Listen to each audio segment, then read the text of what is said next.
So the other week, my cousin was picking me up to take me to a friend's house, and what happened was I needed the loo before we set off, and so I popped into a pub, the Minerva in Plymouth, uh, one of Plymouth's oldest pubs. And because it's so old, it's a really narrow kind of like the corridor is really kind of like long and narrow. The pub is fairly narrow itself.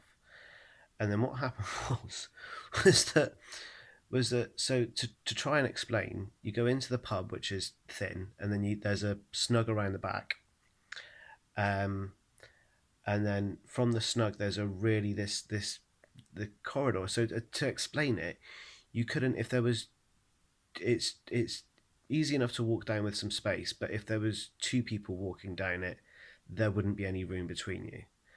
And on the first right is a women's toilet, the second right is a men's toilet, and then at the back is a courtyard.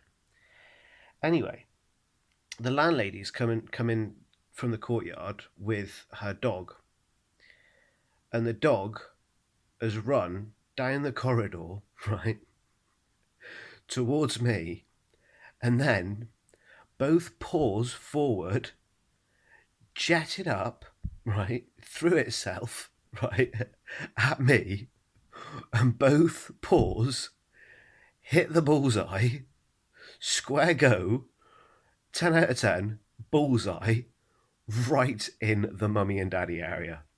Right. So if you've ever seen a man that gets kicked in that area, right, he'll put his knees together and just kind of like crouch down a little bit. And that was what happened, was that I was just like holding that area, right, just winded, incapacitated. And then, right, because of that, my trousers had started to seep a little bit at the back.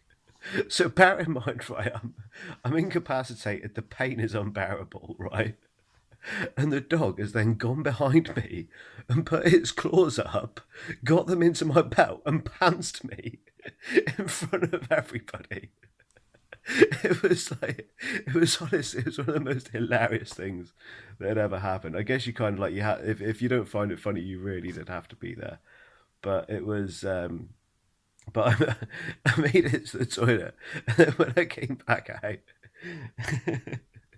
like everybody was just in absolute hysterics.